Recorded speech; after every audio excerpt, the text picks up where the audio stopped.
Agree study India में आप सभी का स्वागत है। आज बीएससी एग्रीकल्चर 6 सेमेस्टर का जो पेपर है problematic soils and there management, इसका सेकंड पार्ट लेके आए हैं।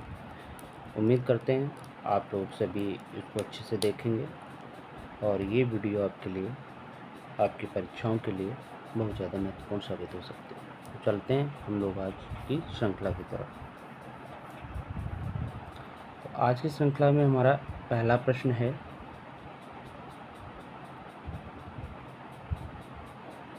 पहला प्रश्न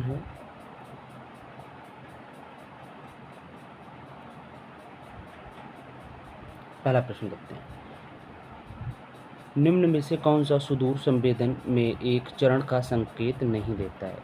सुदूर संवेदन में एक चरण का संकेत नहीं देता है। ऑप्शन ए ऊर्जा परिलक्षित, ऑप्शन बी ऊर्जा का संचय, ऑप्शन सी ऊर्जा स्रोत और ऊर्जा का अवशोषण। तो जो सुदूर संवेदन में एक चरण का संकेत नहीं देता है, बोध नहीं देता है, ऑप्शन डी ऊर्जा का अवशोषण जो है वो चरण का संकेत नहीं देता, बाकी ये सारे संकेत देते हैं। चलते हैं अगले प्रश्न की तरफ। प्रश्न संख्या 2, रासायनिक मल्च के रूप में प्रयोग होता है। रासायनिक मल्च के रूप में प्रयोग होता है। Option A gypsum, option B चूना, ये बी कर लीजिएगा, ऑप्शन बी चूना, ऑप्शन सी लैक्टेस और ऑप्शन डी लैक्टेस और ऑप्शन डी मोम। तो रासायनिक मल्च के रूप में जो प्रयोग होता है वो होता है आपका मोम। मोम को यानी बैग्स को हम लोग मल्च के रूप में प्रयोग करते हैं। चलते हैं अगले प्रश्न की तरफ। प्रश्न संख्या 3, प्रश्न संख्या 3 को देखते हैं। निम्नलिखित में से कौन सा चूना पदार्थ नहीं है? कौन सा चूना पदार्थ नहीं? CaCO3 सही है, CaOA है, CaOH का होल ट्वाइस ये भी है और CaSO ये हमारा नहीं है, तो हमारा चूना पदार्थ नहीं होगा वो ऑप्शन डी।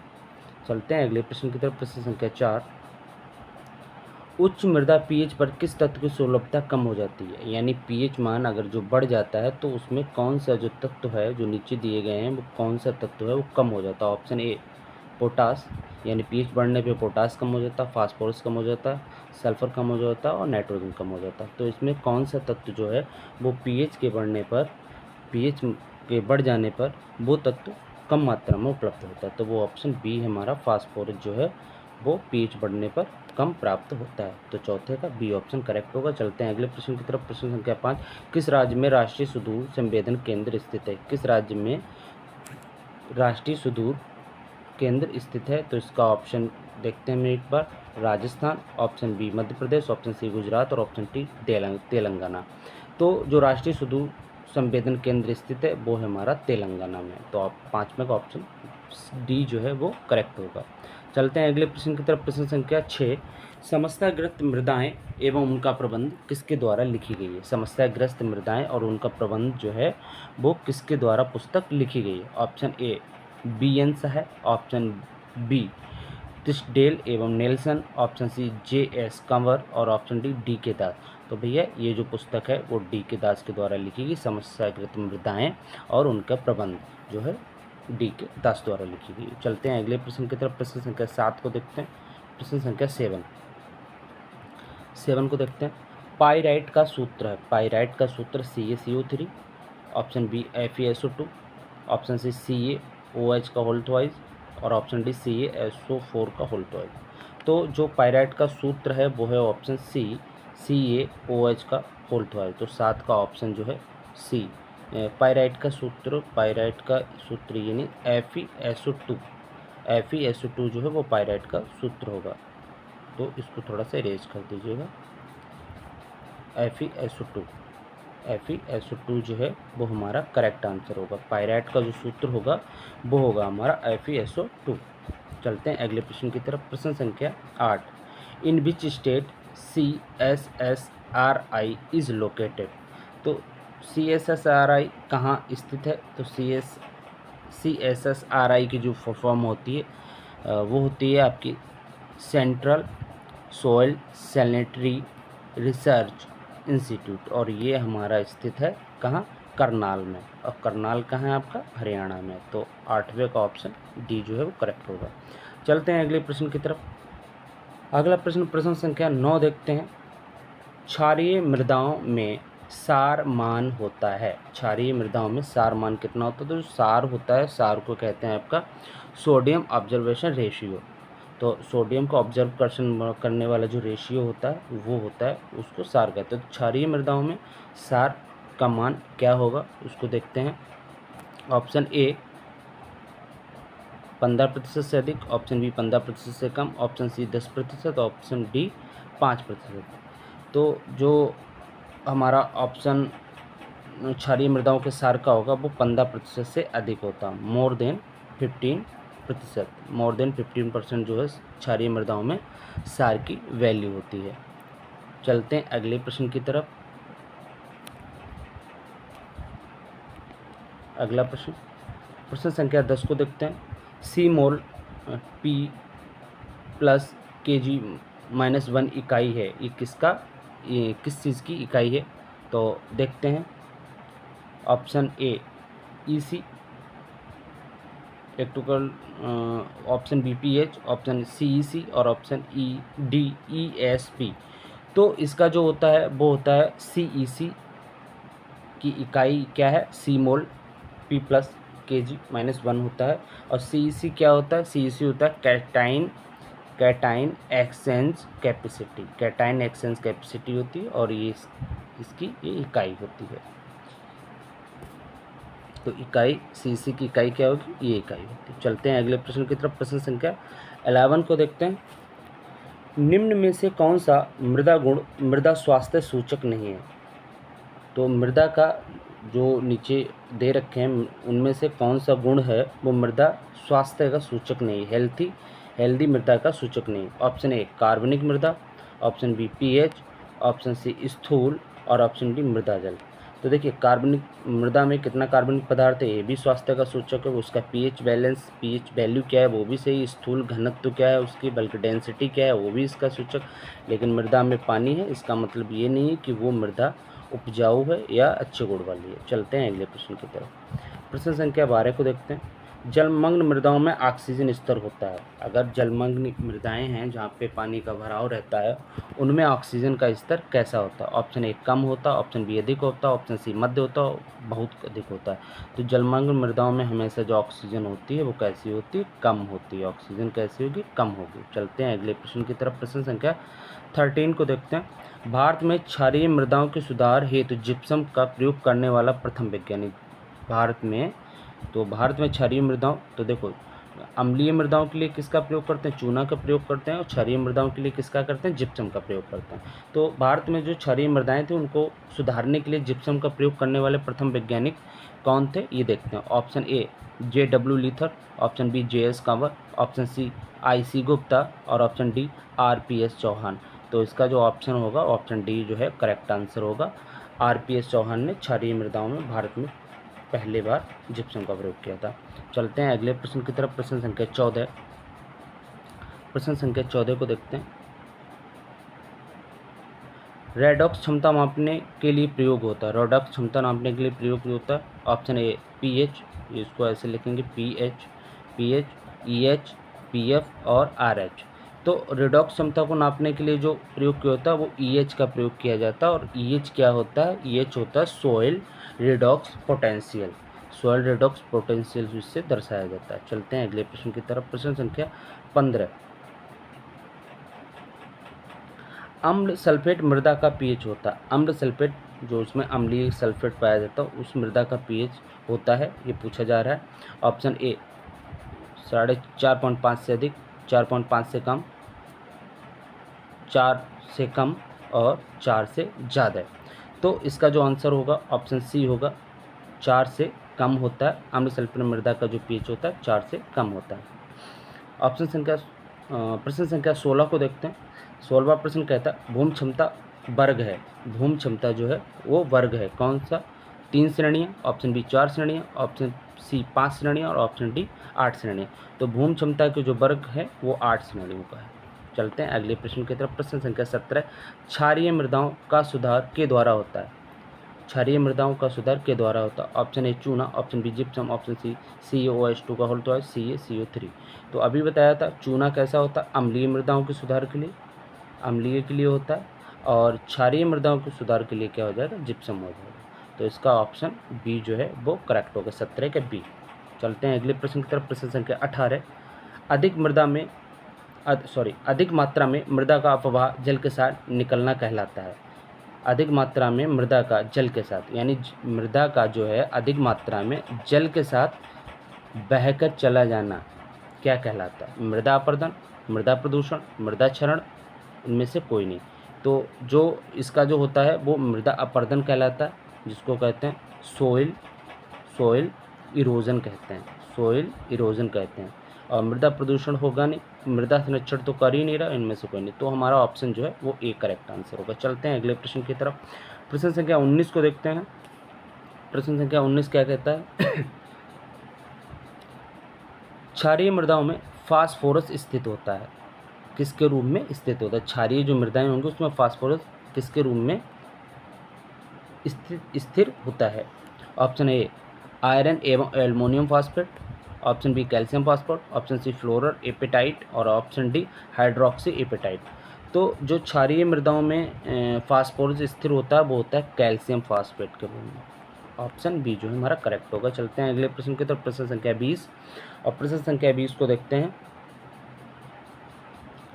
अम्लीय मृदाओं को के द्वारा सुधारा जा सकता है। तो अम्लीय मृदाओं को किसके द्वारा सुधारा जा सकता है? Option A CaCO3, option B CaO, option C CaOH का होल ट्वाइस, ये सभी। तो देखिए ये भी चूना का रूप, ये भी चूने का रूप, ये भी चूने का रूप, इन सभी के द्वारा अम्लीय मृदाओं को सुधारा जा सकता है। चलते हैं अगले प्रश्न की तरफ। अगला प्रश्न देखते हैं। प्रश्न संख्या 21, और 21 कहता है जौ, खजूर तथा कपास लवण सहिष्णु हैं। तो जौ, कपास और खजूर है लवण सहिष्णु है। कैसे? ऑप्शन ए उच्च, ऑप्शन बी निम्न, ऑप्शन सी मध्य और ऑप्शन डी इनमें से कोई नहीं। तो जौ, खजूर और कपास है वो लवण के प्रति कैसी सहिष्णु है? तो वो है उच्च लवण को भी ये सहन कर लेने वाली होती हैं। चलते हैं अगले प्रश्न की तरफ। प्रश्न संख्या 22 को देखते हैं। 22 कहता है चूने की आवश्यकता किस विधि द्वारा निर्धारित की जाती है? चूने की निर्धारितता यानी चूने की आवश्यकता जो होगी, रिक्वायरमेंट होगी, तो वो किसके द्वारा निर्धारित की जाएगी? तो ऑप्शन है SMP बफर विधि, ऑप्शन बी वैल्यूमेट्रिक विधि, ऑप्शन सी ग्रेविमेट्रिक विधि और ऑप्शन डी इनमें से कोई नहीं। तो देखिए इसमें की जाती है SMP विधि द्वारा चूने की आवश्यकता का निर्धारण किया जाता है।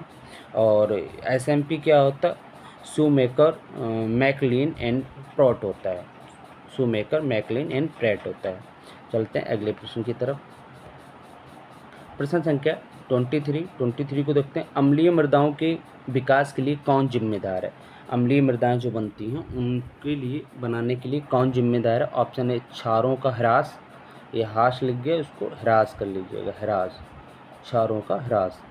और ऑप्शन डी अम्लीय पैतृक पदार्थ, ऑप्शन सी अम्लीय उर्वरकों का प्रयोग और ये सभी। तो देखिए जो अम्लीय मृदाओं को बनने के लिए या उनके विकास के लिए कौन जिम्मेदार होता है? ये सभी जिम्मेदार होते हैं। ये सभी जो कैसे होते हैं? जिम्मेदार होते हैं, क्योंकि क्षारों का ह्रास हो जाता है, अम्लीय पैतृक पदार्थ होता है और अम्लीय उर्वरकों का प्रयोग होता है। चलते हैं अगले प्रश्न की तरफ। प्रश्न संख्या 24 को देखते हैं। 24 कहता है लवणीय मृदा का ESP होता है। ESP क्या होता है? सबसे पहले ESP पे बात कर लेते। ESP होता है exchange sodium percentage. Exchange sodium percentage क्या होता है? वो ESP होता है। तो लवणीय मृदाओं की एक्सचेंज सोडियम परसेंटेज क्या होगी उसके बारे में देखना है। ऑप्शन ए 15%, 15 से कम, ऑप्शन बी 15 से अधिक, 15 के बराबर, इनमें से कोई नहीं। तो लवणीय मृदा का जो एक्सचेंज सोडियम परसेंटेज होता है वो 15% से कम होता है, 15 से कम होता है। चलते हैं अगले प्रश्न की तरफ। प्रश्न संख्या 25 को देखते हैं। 25 कहता है ESP बराबर 0.0673 प्लस 0.035 इंटू किसके बराबर होगा? इसका मतलब है किसके बराबर होगा? ऑप्शन ए सार के बराबर, option A CC, option A EC और ऑप्शन EC। तो ये सार के बराबर होता है। इसका जो होता है ESP जो होता है वो सार के बराबर होता है। और सार के बारे में भी हम आपको बता चुके। सार क्या होता है? Sodium sodium absorption ratio.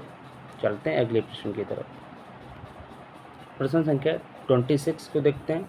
प्रश्न संख्या 26 को 26 कहता है आयरन पाइराइट का प्रयोग होता है किसके सुधारने के लिए? आयरन पाइराइट का प्रयोग किसके सुधारने के लिए होता है? ऑप्शन ए लवणीय मृदा, ऑप्शन बी क्षारीय मृदा, ऑप्शन सी अम्लीय मृदा और ऑप्शन डी इनमें से कोई नहीं। तो आयरन पाइराइट का जो प्रयोग होता है बंधु वो क्षारीय मृदाओं को सुधारने के लिए किया जाता है। चलते हैं अगले प्रश्न की तरफ। प्रश्न संख्या 27 को देखते हैं। 27 क्षारीय मृदा में पाए जाने वाले लवणों का समूह है। क्षारीय मृदाओं में पाया जाने वाला लवणों का समूह है। Option A Na2CO3 plus Na2SO4, option B NaCl plus Na2CO3, option C Na2CO3 plus NaHCO और option D NaCl plus Na2SO4। तो क्षारीय मृदा में पाए जाने वाले लवणों का समूह होगा वो होगा Na2CO3 प्लस NaHCO। ये जो होगा वो 27 का ऑप्शन सी है वो करेक्ट आंसर होगा। चलते हैं अगले प्रश्न की तरफ। अगला प्रश्न है 28 और 28 को देखते हैं। वह तत्व जो अम्लीय मृदाओं में पौधों के लिए प्रायः कम होता है। अम्लीय मृदाओं में पौधों के लिए कौन सा तत्व प्रायः कम होता है उस पर बात करते हैं। Option A zinc, option B molybdenum, option C manganese और ऑप्शन डी बोरान। तो देखिए अम्लीय मृदाओं में पौधों के लिए जो पोषक तत्व की कमी हो जाती है वो कौन सी? मोलिब्डेनम की कमी हो जाती है, एमओ की कमी हो जाती है मोलिब्डेनम। तो आपको पता होना चाहिए मोलिब्डेनम फूल गोभी में विप्टेल जो डिजीज़ लगती है किसकी कमी से लगती है? मोलिब्डेनम की कमी से लगती है। चलते हैं अगले प्रश्न की तरफ। प्रश्न संख्या 29 और 29 को देखते हैं। 29 कहता है वह मृदा जिसका pH less than 8.5, ESP less than 15 तथा EC ग्रेटर देन 4, DSM-1 है कहलाता है। क्या कहलाता है? ये कहलाता है भैया लवणीय मृदा। कैसी कहलाती है? लवणीय मृदा कहलाएगी। चलते हैं अगले प्रश्न की तरफ। निम्न में से वायु अपर्दन का प्रकार नहीं है। भैया बताइए निम्न में से कौन सा वायु अपर्दन का प्रकार नहीं? उत्परिवर्तन, म्यूटेशन, निलंबन, सह विसरण और रील अपर्दन। तो देखिए ये भी होता है, ये भी होता है, ये भी होता है। रील अपर्दन होता है किसमें? वायु में नहीं होता। ये किसमें होता है? जल अपर्दन में होता है। जल अपर्दन में रील, गली, स्प्लैश ये सब क्या होता है? जल अपर्दन के प्रकार होते हैं। चलते हैं अगले प्रश्न की तरफ। प्रश्न संख्या 32 को देखते हैं। सर्वमान्य मृदा हानि समीकरण के द्वारा प्रदर्शित किया गया था। जो सर्वमान्य मृदा हानि समीकरण है वो किसके द्वारा दिया गया था? ऑप्शन ए पे देखते हैं मिसमायर एवं स्मिथ, ऑप्शन बी जेबॉन लिविंग, ऑप्शन सी जोफे एवं मार्वट और ऑप्शन डी अर्नॉन और स्टाउट। तो सर्वमान्य मृदा ह्रास समीकरण हानि समीकरण दिया गया था बिस्मायर और स्मिथ के द्वारा दिया गया था। अर्नॉन स्टाउट के द्वारा किया गया था आवश्यक पोषक तत्वों के बारे में बात की गई थी। चलते हैं अगले प्रश्न की तरफ। प्रश्न संख्या 33 जो प्रश्न है झूम खेती में प्रचलित है। झूम खेती कहाँ कहाँ प्रचलित है? तो झूम खेती को एक नाम और दिया जाता है जिसको स्लैश एवं बर्न कल्टीवेशन बोलते हैं, यानी जलाओ और खेती करो भी उसको बोलते हैं। Option A Punjab, option B Uttar Pradesh, option C Haryana और ऑप्शन डी नागालैंड। तो ऑप्शन डी जो है हमारा करेक्ट है। जिन जातियों के द्वारा ये ज़्यादातर किया जाता है। यहाँ पे एक जगह पे जब तक भूमि उपजाऊ रहती है वहाँ पे क्या करते हैं? पेड़ पौधों को, जो जंगलों के पेड़ वगैरह उनको काटते हैं, जलाते हैं और वहाँ पे खेती करते हैं। जब उसकी उर्वरा शक्ति कम हो जाती है तो फिर उसको छोड़ के अगली जगह चले जाते हैं। लेकिन ये भारत में अब पूर्णतः वर्जित हो गई है, अब ऐसा करना अलाउ नहीं है। चलते हैं अगले प्रश्न की तरफ। अगला प्रश्न देखते हैं 34 को देखते हैं। लवणीय मृदाओं का सबसे अधिक क्षेत्रफल किस राज्य में है? लवणीय मृदाओं का सबसे अधिक क्षेत्रफल किस राज्य का भी है? तो इसका उत्तर प्रदेश आंसर है। चलते हैं अगले प्रश्न की तरफ। प्रश्न संख्या 35 केंद्रीय मृदा लवणता अनुसंधान संस्थान स्थित है। अभी बताया था central CSSRI central sanitary soil research institute कहाँ है? ये भैया करनाल है। और करनाल कहाँ है? हरियाणा में है। Central soil sanitary research institute Karnal Haryana. चलते हैं अगले प्रश्न की तरफ। प्रश्न संख्या 36 को देखते हैं। वनों की कटाई का परिणाम है। वनों की कटाई का परिणाम है क्या होता है? सोइल इरोजन यानी मृदा का क्षरण होता है। ऑप्शन बी सॉइल पॉल्यूशन, मृदा का प्रदूषण होता, ऑप्शन सी फ्लड यानी कि बाढ़ आती, और option D all of the. तो वनों की कटाई का परिणाम ये सभी हैं। इससे क्या होता है, मृदा का अपरदन होता है, मृदा प्रदूषित होती है, बाढ़ आती है, तो ये ऑल ऑफ दीज। चलते हैं अगले प्रश्न की तरफ। प्रश्न संख्या 37 को देखते हैं। भारत में लवण प्रभावित मृदाओं का क्षेत्रफल है। भारत में लवण प्रभावित मृदाओं का क्षेत्र है 6 million hectare, 7.1 million hectare, 8.5 million hectare और डी 9 मिलियन हेक्टेयर। तो जो है 7.1 मिलियन हेक्टेयर लगभग लवण प्रभावित मृदाओं का क्षेत्रफल भारत के अंतर्गत है। क्षारीय मृदाओं का पीएच होता है, क्षारीय मृदाओं का पीएच होता है वो कितना होता है उस पर बात करते हैं। ऑप्शन ए 7 से 8.4, ऑप्शन बी 6.5 से 6.8 और ऑप्शन सी 5.6 से 5.7 और ऑप्शन डी 8.5 से 10। तो 8.10 ये दोनों तो नहीं है और ये संभावित है, ये संभावित, तो ऑप्शन इसके साथ ज़्यादा जाएगा क्योंकि 8.5 से एबव होता है और 9 प्लस तक जाता है, लेकिन ये 8.5 को कवर नहीं कर रहा, तो ऑप्शन डी जो है वो हमारा करेक्ट होगा। चलते हैं अगले प्रश्न की तरफ। प्रश्न संख्या 39 को देखते हैं। पीट मृदा होती है, पीट मृदा जो है वो होती है, कौन सी होती? सैलाइन सोइल यानी लवणीय मृदा, ऑप्शन बी एल्कलाइन सोइल यानी क्षारीय मृदा, ऑप्शन सी एसिडिक सोइल यानी कि अम्लीय मृदा और option D saline alkaline soil यानी लवणीय क्षारीय मृदा। तो इसका जो होता है वो अम्लीय मृदाएं होती हैं, वो कैसी कहलाती हैं? वो पीट मृदाएं कहलाती हैं। अम्लीय मृदाएं पीट मृदाएं होती हैं, पीट मृदाएं अम्लीय मृदाएं होती हैं। चलते हैं अगले प्रश्न की तरफ। प्रश्न संख्या 40 को देखते हैं। प्रश्न संख्या 40 क्या कहता है? 40 कहता है अधिक वर्षा वाले क्षेत्रों में कौन सी मृदाएं बनती हैं? अधिक वर्षा वाले क्षेत्रों में कौन सी मृदाएं बनती हैं? ऑप्शन अम्लीय मृदाएं, लवणीय क्षारीय मृदाएं, लवणीय मृदाएं और क्षारीय मृदाएं। तो अधिक वर्षा वाले क्षेत्रों में जो बनती हैं वो क्षारीय मृदाएं बनती हैं, तो ऑप्शन 40 का ऑप्शन डी जो है वो करेक्ट होगा। चलते हैं अगले प्रश्न की तरफ। प्रश्न संख्या 41 जिप्सम का सूत्र है। जिप्सम का सूत्र के बारे में बात की जाएगी, तो ऑप्शन देखते हैं CaSO4 2H2O, तो यही हमारा ऑप्शन जो है वो करेक्ट होगा। CaSO4 × 2H2O ये जो है जिप्सम का सूत्र होता है। चलते हैं अगले प्रश्न की तरफ। प्रश्न संख्या 42 को देखते हैं। जिप्सम कारक का मान होता है, जिप्सम कारक के जो मान होता है वो कितना होता है ये देखते हैं। जिप्सम कारक का मान 0.5, 1.25, 1.0, 0.75। तो जिप्सम कारक का मान होता है वो 1.25 होता है। जिप्सम कारक का जो वैल्यू होती है 1.25 होती है। चलते हैं अगले प्रश्न की तरफ। प्रश्न संख्या 43 निम्न में से कौन सा धातु अम्लीय मिट्टी में नहीं पाई जाती है? यानी कौन सा जो तत्व, इसको तत्व बोल सकते हैं क्योंकि हमारे लिए तो पोषक तत्व ही है, ठीक है, और उसमें तो धातु पड़ ही जाएगी, लेकिन इसको हम लोग पोषक तत्व भी बोल सकते हैं। निम्न में से कौन सा पोषक तत्व अम्लीय मिट्टी में नहीं पाई जाती है? तो अम्लीय मिट्टी में नहीं पाई जाती ऑप्शन कॉपर, फेरस, कैल्शियम और एल्युमिनियम। तो अम्लीय मिट्टी में जो है वो कैल्शियम नहीं पाई जाएगी, कैल्शियम की मात्रा कम हो जाती है। चलते हैं अगले प्रश्न की तरफ। मृदा विज्ञान के पिता कौन हैं? Who is the father of soil science? मृदा विज्ञान के पिता कौन हैं? ऑप्शन देखते हैं Justus von Liebig, option D Mulder, option C DB Dokuchaev और ऑप्शन डी फंक। तो ऑप्शन सी जो है BB डोकुचेव जो है ऑप्शन हमारा करेक्ट होगा। BB डोकुचेव मृदा विज्ञान के पिता हैं। चलते हैं अगले प्रश्न की तरफ।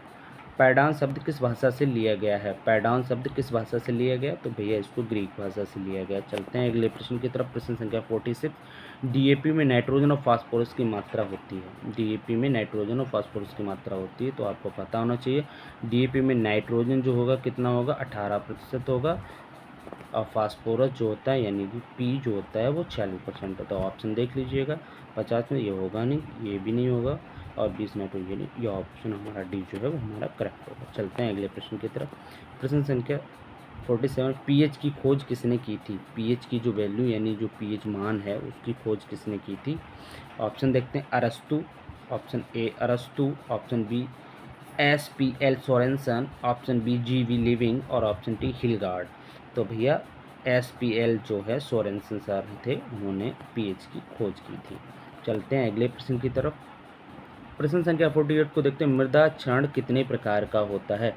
मृदा क्षरण कितने प्रकार का होता है ये बात करते हैं। मृदा का क्षरण 6, 4, 2, 8। तो मृदा क्षरण की बात की जाएगी, मृदा क्षरण जो होता है वो दो प्रकार का होता है, एक तो वाटर इरोजन होता है और एक आपका विंड इरोजन होता है। चलते हैं अगले प्रश्न की तरफ। प्रश्न संख्या 49, निम्न में से कौन सा मृदा प्रदूषण नहीं है? कौन सा प्रदूषण? मृदा का प्रदूषण नहीं है। रासायनिक उर्वरक है भाई, कीटनाशक होता है, वर्मी कंपोस्ट, धारी धातु, भार धातु। वर्मी कंपोस्ट, केंचुए की खाद से कोई भी मृदा प्रदूषण नहीं होता है। चलते हैं अगले प्रश्न की तरफ। प्रश्न संख्या 50, राष्ट्रीय बंजर भूमि विकास बोर्ड की स्थापना की गई थी? ऑप्शन ए 1990 में, 1985 में, 1988 में, 1995। तो राष्ट्रीय बंजर भूमि विकास बोर्ड की स्थापना 1985 में की गई थी। चलते हैं अगले प्रश्न की तरफ। अगला प्रश्न देखते हैं। अगला प्रश्न है 51 और 51 को देखते हैं। 51 कहता है सिंचाई जल में कैल्शियम प्लस प्लस धनायन प्लस मैग्नीशियम प्लस प्लस का निर्धारण विधि से किया जाता है? तो ये किस विधि से कैल्शियम और मैग्नीशियम का निर्धारण किया जाता है? तो ऑप्शन देखते हैं, ऑप्शन को देखते हैं एक बार। EDTA बेरसेंट विधि, ऑप्शन बी ओलसेन विधि द्वारा, ऑप्शन सी गल्डान विधि द्वारा, ऑप्शन डी मोहर विधि द्वारा। तो कैल्शियम और मैग्नीशियम का निर्धारण सिंचाई जल में जो किया जाता है EDTA बर्सेनेट विधि द्वारा किया जाता है, EDTA बर्सेनेट द्वारा किया जाता है। तो EDTA बर्सेनेट जो होता है उसको कहते हैं एथिलीन डाइमिनेटेट्रा एसिटिक एसिड। तो इसका जो होता है एथिलीन डाइमिनेटेट्रा एसिटिक एसिड, सॉरी ये ए बना लीजिए, एसिटिक एसिड। चलते हैं अगले प्रश्न की तरफ। प्रश्न संख्या 52 देखते हैं।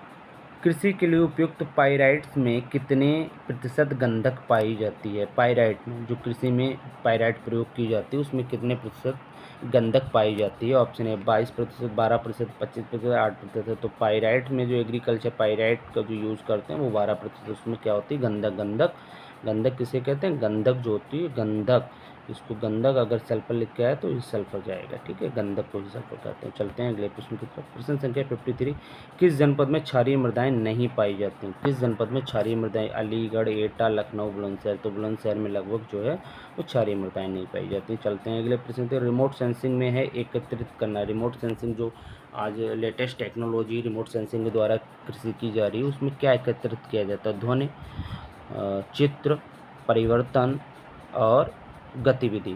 चित्र जो है वो एकत्रित करना शामिल होता है। चलते हैं अगले प्रश्न की तरफ। 54 का बी करेक्ट है। 55 देखते हैं। रिमोट सेंसिंग शब्द किसने दिया था? रिमोट सेंसिंग जो वर्ड है वो किसने दिया था? ऑप्शन ए एवलिन एल्प्रूट, option B Wilbur Wright, option C Gaspard Felix और ऑप्शन डी इनमें से कोई नहीं।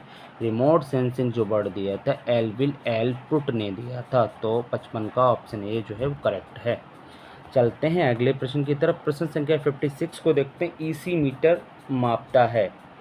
56 को देखते हैं। ईसी मीटर किसको नापता है? इसको देखते हैं हम लोग। कुल लवण मृदा में, कुल घुलनशील लवण मृदा में, सी दोनों, ए और बी, इनमें से कोई नहीं। तो जो ईसी मीटर मापता है वो मापता है घुलनशील लवण मृदा में, यानी मृदा में कितने घुलनशील लवण हैं।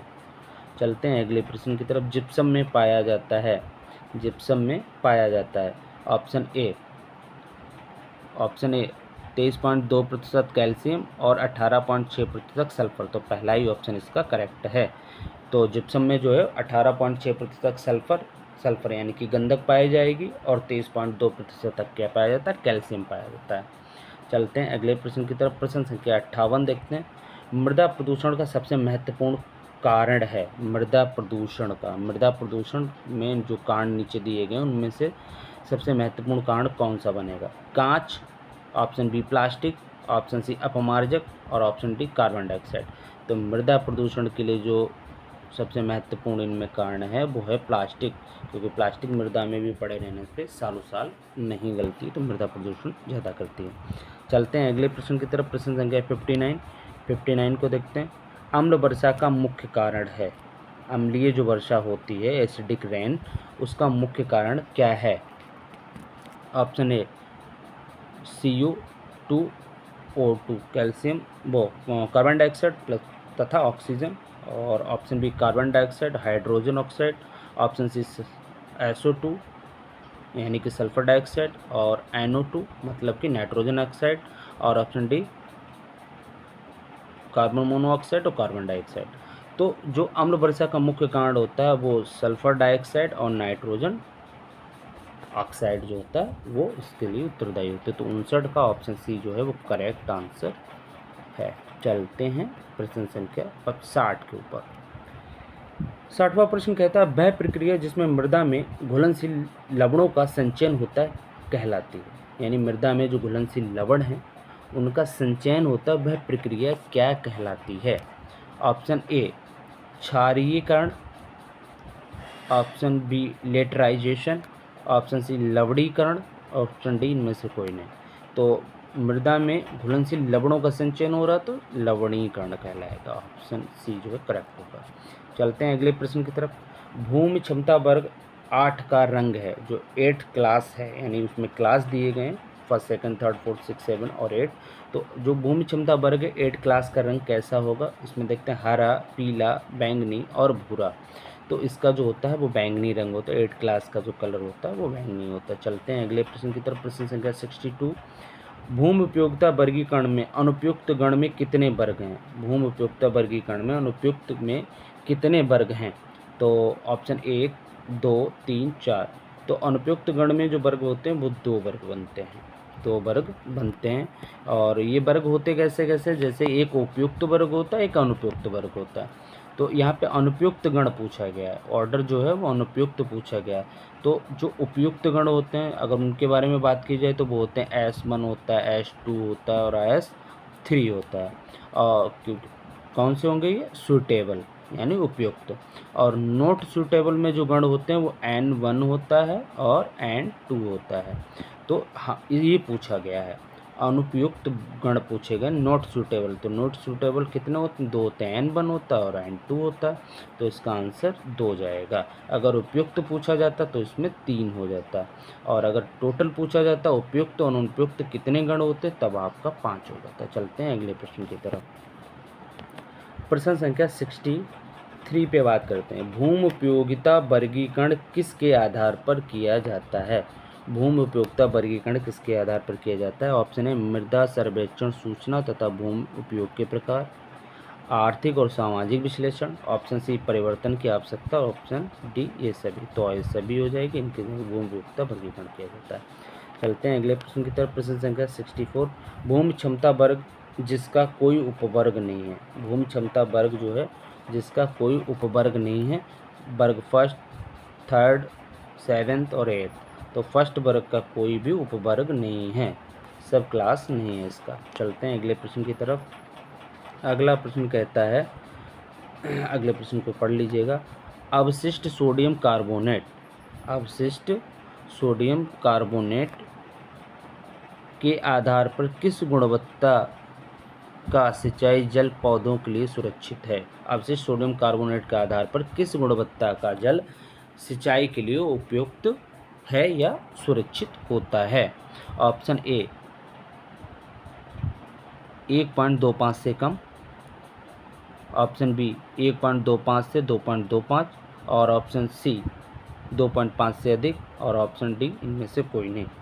तो गुणवत्ता के आधार पर जल की बात की जाए तो जो वो होता है RSC वो लेस देन 1.25 होना चाहिए। तो ऑप्शन 1A जो है वो इसका करेक्ट होगा। 65 का फर्स्ट। 67 को देखते हैं।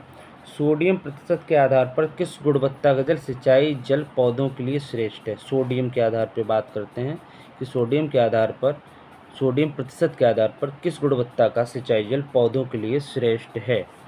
तो श्रेष्ठ की बात की जाएगी सोडियम के आधार पे, प्रतिशत के आधार पे 20% से कम, 20 से 40, 40 से 60 और 60 से 80।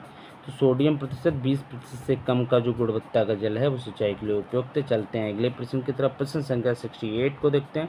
68 कहता है निम्न में से कौन सा जल अपरदन का प्रकार नहीं है? कौन सा जल अपरदन, जल अपरदन वाटर इरोजन का प्रकार नहीं है? तो इसको देखते हैं। अपस्फुटन अपर्दन, रील अपर्दन, परत अपर्दन, ठीक, इसको स्प्लिट बोलते हैं, इसको रिल बोलते हैं, इसको सीट इरोजन बोलते हैं। और सतह विसरण अपर्दन जो है वो वायु का प्रकार है। तो ये जो है जल अपर्दन का प्रकार नहीं है। चलते हैं अगले प्रश्न की तरफ। प्रश्न संख्या 69। निचालन आवश्यकता संबंधित है। निचालन आवश्यकता संबंधित है। निचालन मतलब लीचिंग आवश्यकता रिक्वायरमेंट संबंधित है। किससे संबंधित है? ऑप्शन ए क्षारीय मृदा से, ऑप्शन बी लवणीय मृदा से, ऑप्शन सी अम्ल सल्फेट मृदा से, और ऑप्शन डी जलक्रांता मृदा से। तो अम्लीय सल्फेट मृदा से निचालन आवश्यकता संबंधित है, अम्ल सल्फेटीय मृदा से। चलते हैं अगले प्रश्न की तरफ। प्रश्न संख्या 70 को देखते हैं। 70 कहता है शुष्क क्षेत्रों में वर्षा होती है। शुष्क क्षेत्रों में जो वर्षा होती है वो कितनी होती है? तो शुष्क क्षेत्रों में जो वर्षा आपको बता दें 200 mm से कम होती है। 200 mm से कम होती है। इसको ऐसे लिखा जा सकता है 20 सेंटीमीटर से कम होती है। तो 20 सेंटीमीटर का ऑप्शन इसमें कोई सा नहीं दिया, तो ऑप्शन ए जो है वो हमारा यानी 350 mm से कम, तो वो 200 तक आ जाएगी, कोई इशू नहीं। चलते हैं अगले प्रश्न की तरफ। प्रश्न संख्या 71। किस प्रांत में अम्लीय मृदाएं नहीं पाई जाती हैं? किस प्रांत में अम्लीय मृदाएं नहीं पाई जाती? तो ऑप्शन ए आसाम में अम्लीय मृदाएं नहीं पाई जाती। चलते हैं नेक्स्ट प्रश्न की तरफ। लवणीय मृदा की विद्युत चालकता होती है। लवणीय जो मृदा होती हैं तो उनकी जो विद्युत चालकता होती है वो कितनी होती है? तो उसको देखते हैं। 0 से 2, 2 से 4, 4 से 8 और 4 से 20 DSM। तो ऑप्शन डी जो है वो लवणीय मृदा की विद्युत चालकता होती है, 4 से 20 DSM तक विद्युत चालकता होती है। प्रश्न संख्या 73 पे बात करते हैं। GIS का पूरा नाम है, यानी GIS की फुल फॉर्म पूछी जा रही है। GIS की फुल फॉर्म क्या होती है? तो GIS की फुल फॉर्म को देखते हैं। GIS क्या है? Geographical information system, option B generic information system, option C geographical information system, option D geographic information sharing. तो GIS की फुल फॉर्म होती है जियोग्राफिकल इंफॉर्मेशन सिस्टम। तो ऑप्शन 73 का ऑप्शन ए जो है वो हमारा करेक्ट होगा। चलते हैं अगले प्रश्न की तरफ। प्रश्न संख्या 74। किस आवृत्ति के विकिरण के लिए ऊर्जा का मान क्वांटम के समानुपाती होता है? किस आवृत्ति के विकिरण के लिए ऊर्जा का मान क्वांटम के समानुपाती होता है? तो देखते हैं। ऑप्शन ए आवृत्ति, ऊर्जा का पारस्परिक, आवृत्ति का वर्ग, आवृत्ति का वर्गमूल। तो आवृत्ति विकिरण के लिए ऊर्जा का मान जो क्वांटम के समानुपाती होता है वो होता है ऑप्शन ए आवृत्ति के। चलते हैं अगले प्रश्न की तरफ, और ये आज का अंतिम प्रश्न। और इस तरह से आपके नियर अबाउट 150 क्वेश्चन हो गए हैं दोनों वीडियो को मिला के। तो मुझे उम्मीद है कि आपके पेपर के लिए सफिशिएंट है इतना मटेरियल, तो आप लोग उसको अच्छे से पढ़ लीजिएगा, और उम्मीद है आपके पेपर में ज़्यादा से ज़्यादा प्रश्न इससे मिलेंगे। तो प्रश्न को देखते हैं। वे उपकरण जो पृथ्वी की सतह को रोशन करने के लिए निर्दिष्ट तरंग लंबाई के एक बंद के विद्युत चुंबकीय विकिरण प्रदान करते हैं कहलाते हैं। तो इसके ऑप्शन को देखते हैं। ऑप्शन देखते हैं। संवेदक, निष्क्रिय संवेदक, सक्रिय संवेदक, इनमें से कोई नहीं। तो हमारा जो ऑप्शन होगा ऑप्शन सी सक्रिय संवेदन जो है, ऑप्शन सी को लगाते हैं, सक्रिय संवेदन। तो सक्रिय संवेदन हमारा ऑप्शन करेक्ट है। तो ये थी आज की श्रृंखला। आई होप आप लोगों को ये श्रृंखला पसंद आई होगी। कोशिश कर रहा हूँ आपको ज़्यादा से ज़्यादा जो आपका सब्जेक्ट, आपका जो पेपर्स हैं उनको कवर कराया जा सके। फ़िलहाल आप लोग पढ़ते रहिएगा, अपनी तरफ से भी जो मटेरियल आपको मिले उससे पढ़िएगा। उम्मीद है आप लोगों को ज़्यादा से ज़्यादा जो मटेरियल है वो उपलब्ध करा पाऊँगा। इसी के साथ थैंक यू।